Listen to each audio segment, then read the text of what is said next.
पृथ्वी और आकाश के बीच में मरूंगा, ना अस्त्र से मरूंगा, ना शस्त्र से मरूंगा, ना दिन में मरूंगा, ना सुबह मरूंगा, ना रात में मरूंगा। सारी शक्तियां मेरे पास रहेंगी, मेरे अधीन रहेंगी। दिति बोली, बेटा तू बड़ा मूर्ख निकला। मान ले इन चीजों को छोड़कर किसी और चीज से तेरी मृत्यु हो गई तब? बोले इससे ज्यादा और क्या चीज होगी? क्या पागल हो गई है माता? चिंता मत कर, इससे ज्यादा और क्या चीज होगी? दिति बोली, बेटा इतने वरदान मांगने की क्या आवश्यकता थी? एक वरदान मांग लेता जिसमें तुझे सब कुछ मिल जाता। बोले एक वो क्या था? बोले अजर अमर होने का वरदान मांग लेता। अजर अमर होने का एक ही वरदान मांग लेता, उसमें तुझे सब कुछ मिल जाता। बोले माता चिंता मत कर।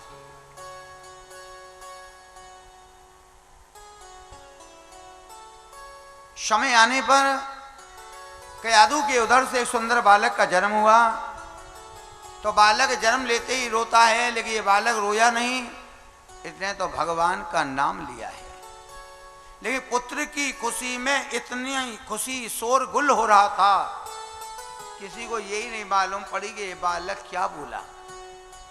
जब वो बालक कुछ बड़ा हुआ, हिरण्याकश्यप ने अपने पुत्र के मुख को चूमा, गोदी में बैठाया और कही, बेटा तुमको संसार में सबसे ज्यादा प्रिय वस्तु क्या लगती है? प्रहलाद कहने लगा, पिताजी सबसे ज्यादा प्रिय वस्तु मुझे भगवान विष्णु लगती है।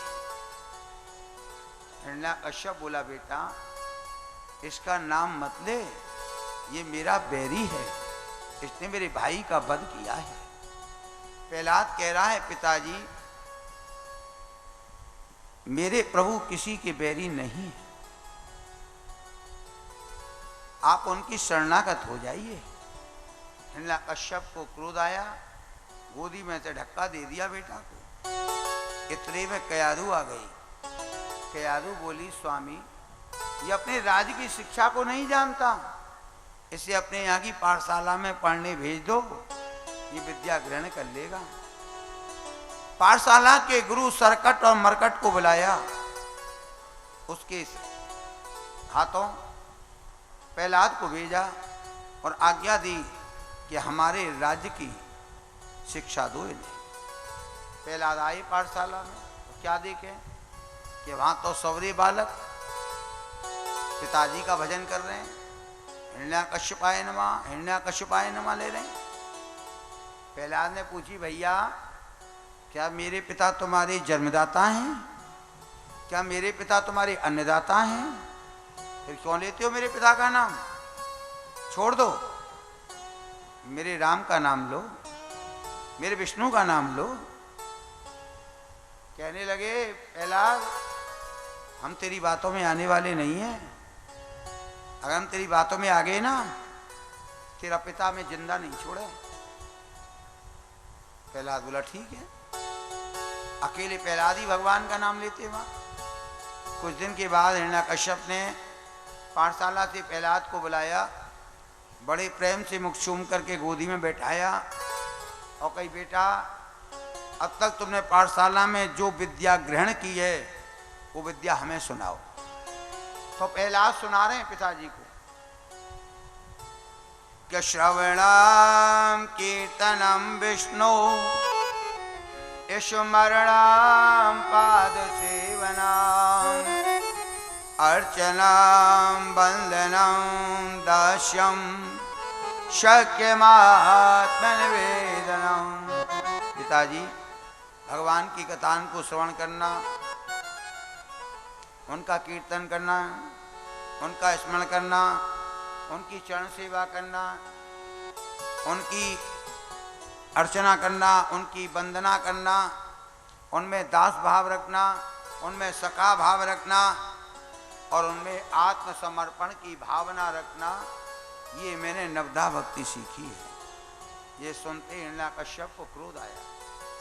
पाठशाला के गुरु उनको डांटने लगे हैं कि ले जाओ इसे मेरे सामने से, जब तक मेरे राज्य की ये पढ़ाई ना पढ़ ले मेरे सामने मत लाना। ले गए। अब प्रहलाद ने ऐसा चक्र चलाया कि पाठशाला में जितने विद्यार्थी थे उन्होंने हिरण्याकश्यप का भजन तो त्याग दिया और भगवान विष्णु का भजन प्रहलाद के द्वारा कराया गया और पाठशाला के संपूर्ण बालक उसी के रंग में रंग गए। श्रीमन नारायण नारायण हरि हरि, श्रीमन नारायण नारायण हरि हरि। बोलिए भक्त प्रहलाद की।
सुनाओ घरे घरे।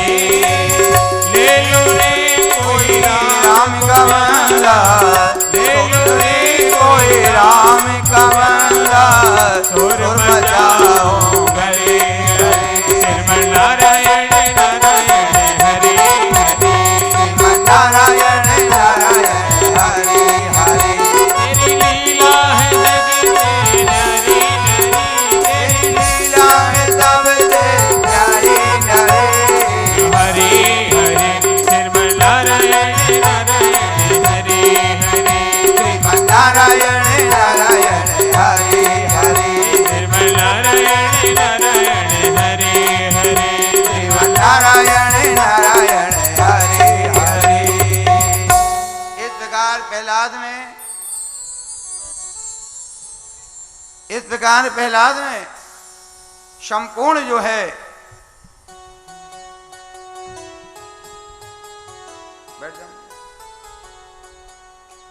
सारे पाठशाला के बालकों को अपने रंग में रंग दिया है।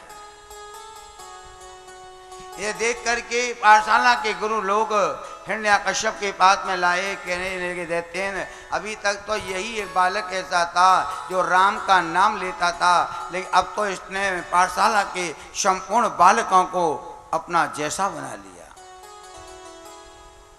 हिरण्याकश्यप ने दुष्टों को बुलाया, प्रहलाद उन दुष्टों को आज्ञा दी कि प्रहलाद को पर्वत से नीचे पटक कर मृत्यु को प्राप्त कर दो।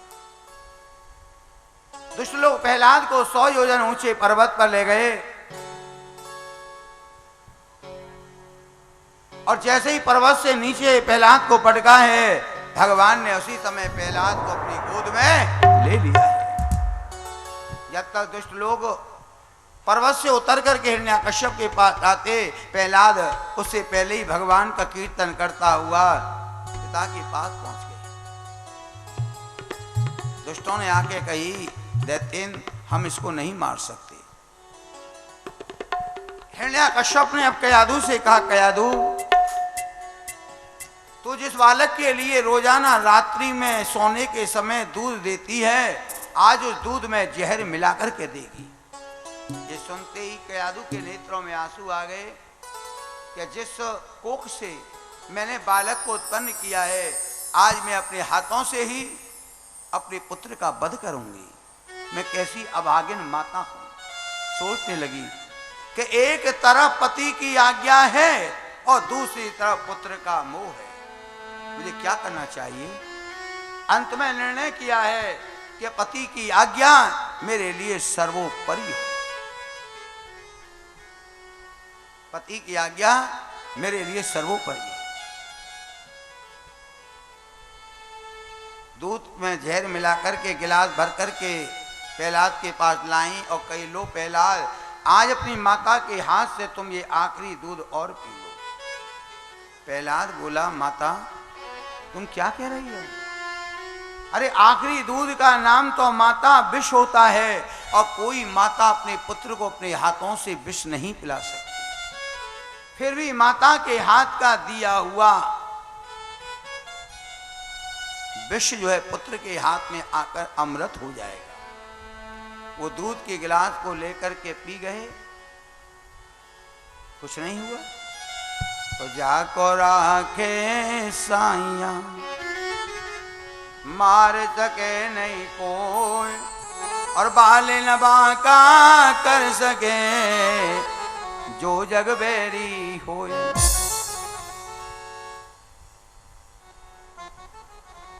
अब हिरण्याकश्यप बड़े दुखी हैं। इतने में हिरण्याकश्यप की बहनी होलिका हो आई, भैया को दुखी देखा, पूछी भैया क्या दुख है तुम्हें? कहने लगे बहन क्या बताऊं, ये तेरा भतीजा न जाने कुल में कहां से पैदा हो गया है। मैंने इसको मरवाने के लिए बड़े बड़े उपाय किए, लेकिन ये दुष्ट मृत्यु को भी प्राप्त नहीं होता। होलिका बोली, ये कार्य तुम मेरे ऊपर छोड़ दो, क्योंकि मुझे ब्रह्मा जी का वरदान प्राप्त है कि अग्नि मुझे जला नहीं सकती। मैं ऐसे गोद में लेकर बैठूंगी और अग्नि में जला करके भस्म कर दूंगी। हिरण्याकश्यप बड़ी प्रसन्न हो। होलिका ने बड़ा सुंदर श्रृंगार किया, प्रहलाद को गोद में लेकर बैठी है और कहने लगी, अरे प्रहलाद अब तेरे प्राणों की रक्षा मेरे हाथ में है। अभी तू विष्णु का नाम लेना छोड़ दे, राम का नाम लेना छोड़ दे। प्रहलाद बोला, है बुआ तुम अपना कार्य करिए, अब मेरे प्रभु अपना कार्य करेंगे।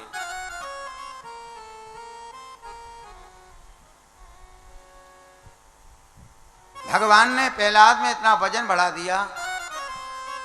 होलिका बोली, अरे प्रहलाद तुझमें तो बड़ा वजन है, भगवान ने वजन क्यों बढ़ाया?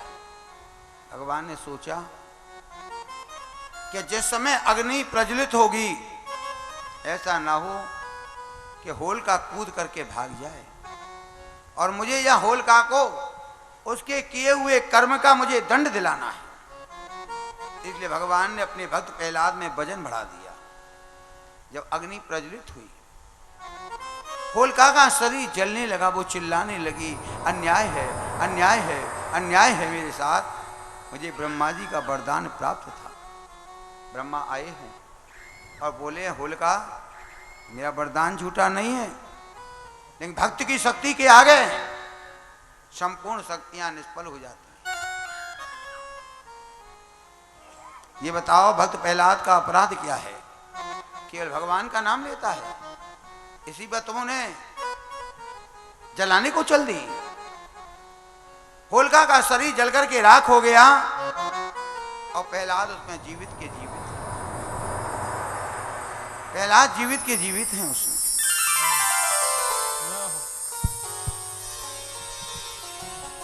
ये देख करके हिरण्याकश्यप दुखी हो गया। प्रहलाद से बोला, रे प्रहलाद,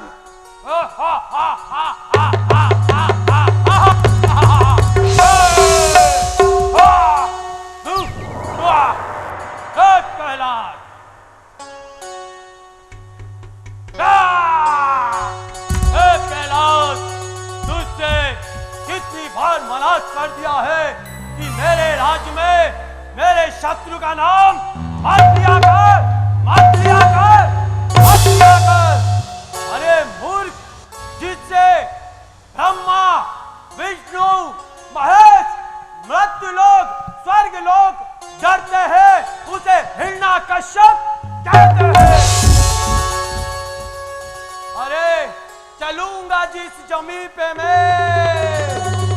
चलूंगा जिस जमीन पे मैं, वहां भूचाल आएगा, ये जमीन थर-थर आएगी, आकाश कांप जाएगा। मेरे भय से कांप पृथ्वी, आकाश मौन है। मैं जगत का नारायण, मुझसे बढ़कर कौन है? हिरण्याकश्यप कह रहा, अरे मूर्ख, मुझसे परे तूने जिस ईश्वर को बताया वो तेरा ईश्वर कहाँ है? अरे मेरे साधारण से कोप पर लोकपाल तक थर्रा जाते हैं, फिर न जाने तू किसके बल पर ऐसी बातें बोल रहा है।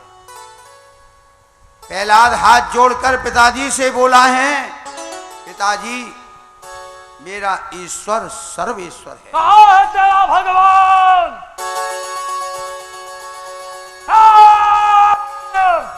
क्या तेरा भगवान इस खम्भ में भी है? प्रहलाद ने खम्भ में झांक कर देखा, कही कि हाँ पिताजी, मेरा भगवान इस खम्भ में भी मुझे दिखलाई दे रहा है। प्रहलाद के मुख से जब ये वचन सुने हैं, प्रहलाद ने जब ये वचन कहे, हिरण्याकश्यप ने तान कर एक घूसा मारा है और खम्भ को फाड़कर भगवान नरसिंह प्रकट हुए। बोलिए नरसिंह भगवान की।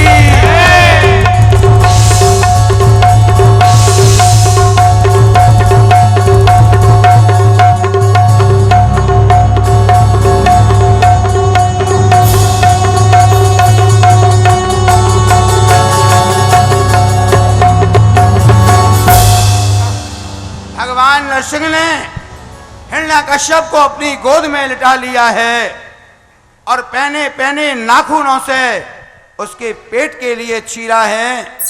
वहीं हिरण्याकश्यप मृत्यु के लिए प्राप्त हुआ है। हिरण्याकश्यप के मरते ही देवता आकाश से फूलों की वर्षा करने लगे हैं, बाजे बजने लगे हैं, भगवान नरसिंह की जय जयकार हो रही है।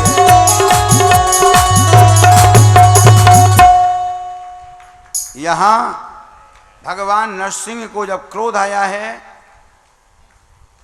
हिरण्याकश्यप का वध करने के बाद भी क्रोध शांत नहीं हुआ। न ब्रह्मा शांत करवाए, न शंकर शांत करवाए, न लक्ष्मी शांत करवाई।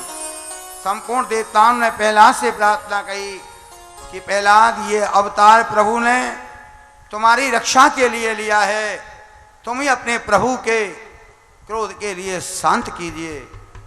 प्रहलाद जैसे ही भगवान के चरणों में गिरा है, भगवान नरसिंह का क्रोध शांत हो गया है। उसे गोद में बैठा लिया, हाथन को चूमे, मुख के लिए चूमे है। यहाँ पर पहले यजमान जो है मुख्य भगवान नरसिंह का पूजन करेंगे, उसके बाद ही और भक्त पूजन करेंगे।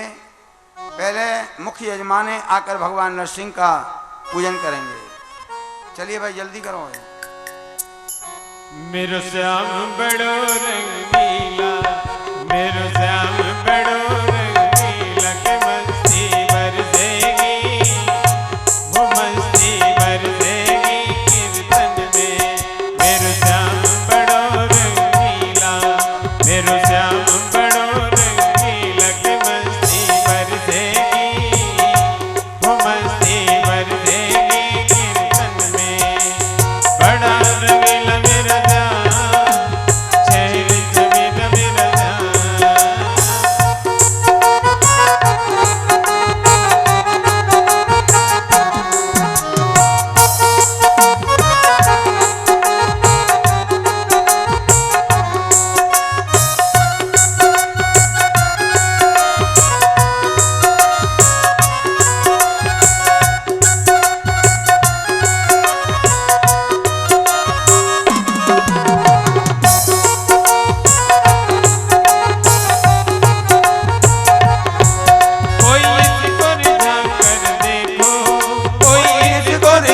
के देखो, कोई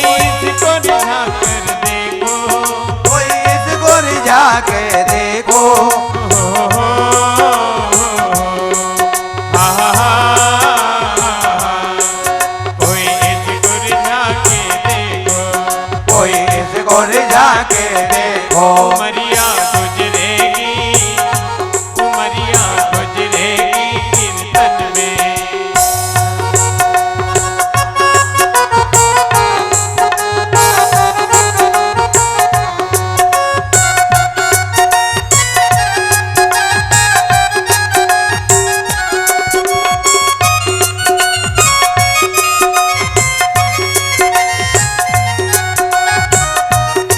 करते जाएं वो हटते जाएं भाई। कोई इसको सजा कर देखो, कोई इसको सजा कर देखो, हो कोई इसको सजा कर देखो, कोई इसको सजा कर देखो। खुशबू महकेगी, खुशबू महकेगी कीर्तन में। बड़ा रंगीला मेरा जान, चैन मेरा जान, बड़ा रंगीला मेरा जान, चैन मेरा जान।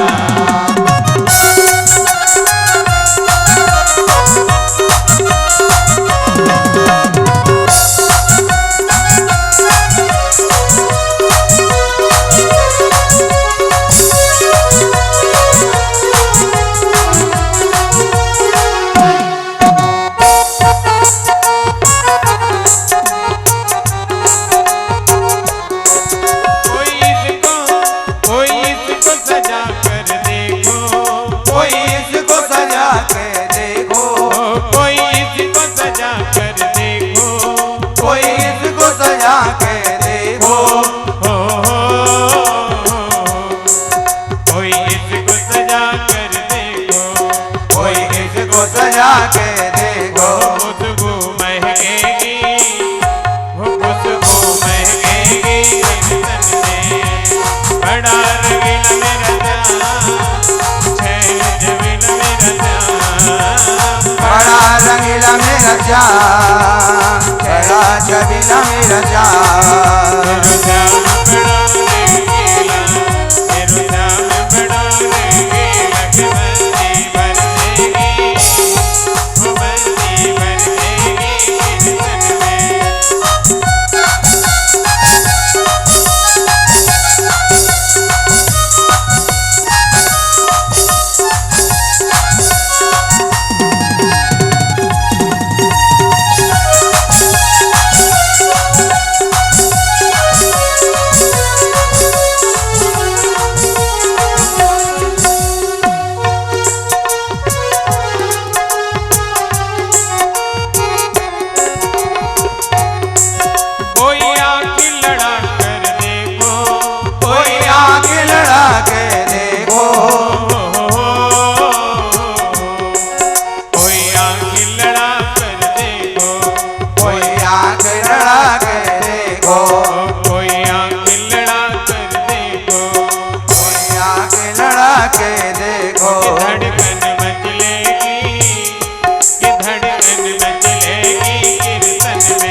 नचा कर देखो, कोई इसको नचा कर देखो, कोई इसको नचा के देखो। हो हा हा हा, कोई इसको नचा कर देखो, कोई इसको नचा कर देखो। मुरलिया गूंजेगी, मुरलिया गूंजेगी कीर्तन में। श्याम बड़ो रंगीला, मेरो श्याम बड़ो रंगीला, कि मस्ती बरसेगी, कि मस्ती बरसेगी कीर्तन में।